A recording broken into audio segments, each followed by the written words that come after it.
Welcome back. Let's get into it.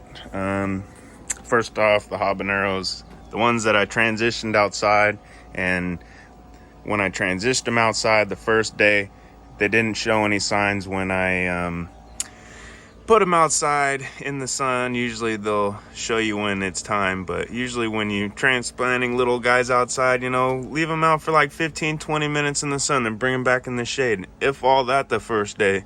And then you could do a little more each day until they're finally outside. I just plain simply, when I planted them, done overwatered them, and it was May gray, so they stayed super wet for a long time, and that didn't help the roots, along with being burnt.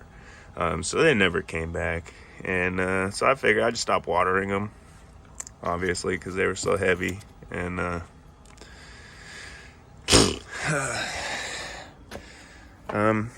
on other things, gee whiz, look at that tendril. These are the Big Max pumpkins. These things are ginormous. I've only sprayed once, so it has helped with them. But even then, I can look and I can find thrips.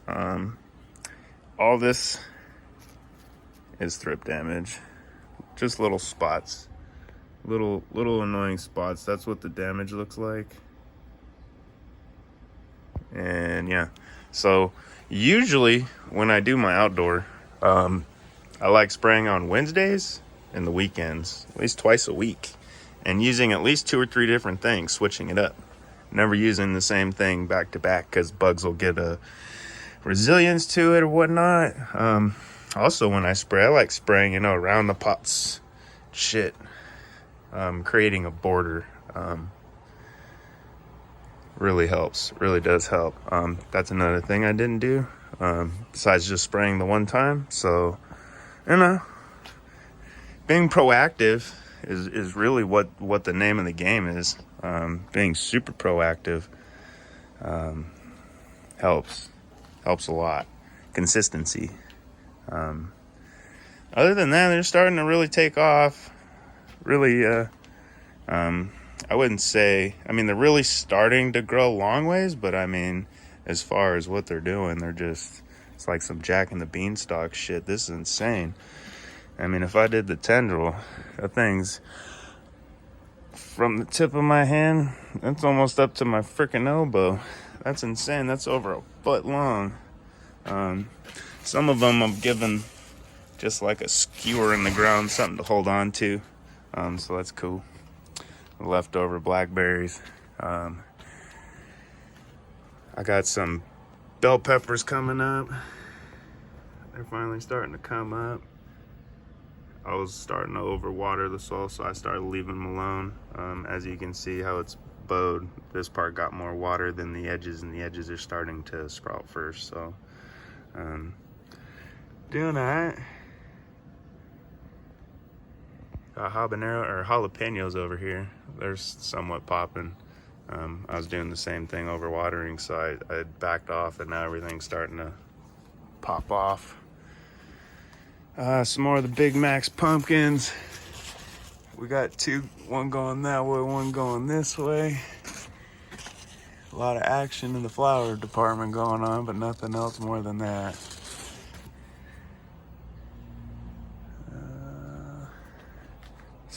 Some massive leaves. I don't know yet what kind of citrus it is. We're gonna find out. The fruit's getting bigger.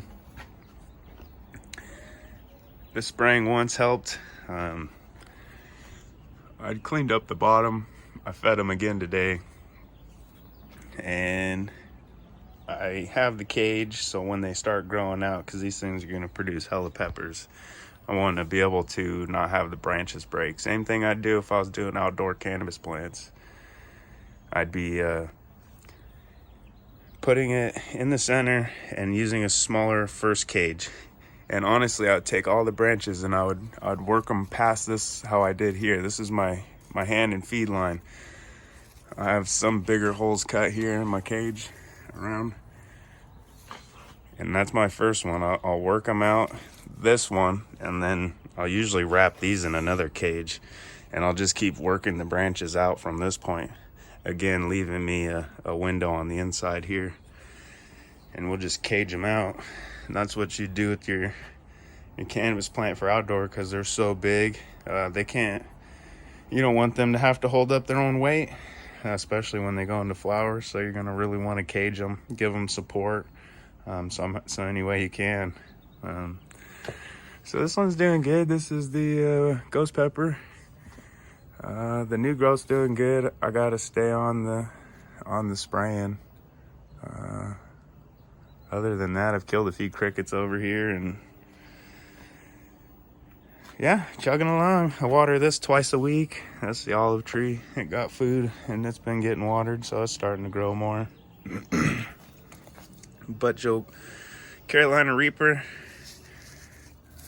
Got top dressed and food worked in the mulch layer. 2 got cleaned up. It's actually got a really fat stem on it. It's huge. I can't wait to see what it's doing. A little different than the other one. The other one's kind of bottoms up, and this one's just all top split off and going. Only water twice a week. I wonder if more consistent waters would give it better looking growth on top.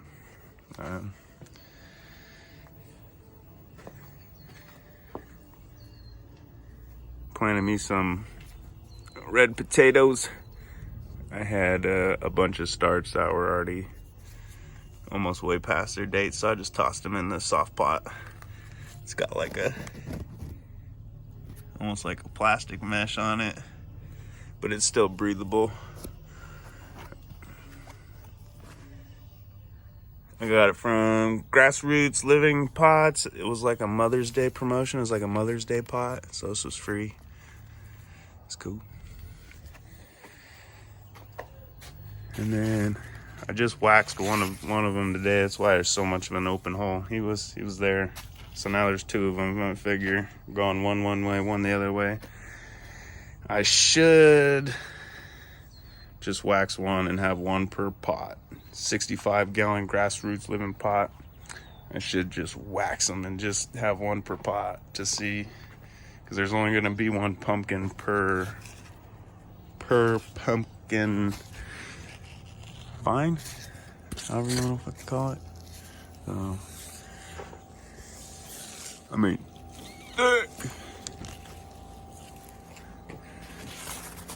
Going for it now. We're just gonna take them down this way and then take them back and do whatever we can. Maybe have a big ass pumpkin in between one of these. Who knows? I don't know. We can't grow on the walkway, so we're gonna figure it out. That's it. See if we can look for some thrips real quick. It wasn't hard. It wasn't hard earlier. It wasn't hard at all. I don't know. All right. I'll catch y'all later.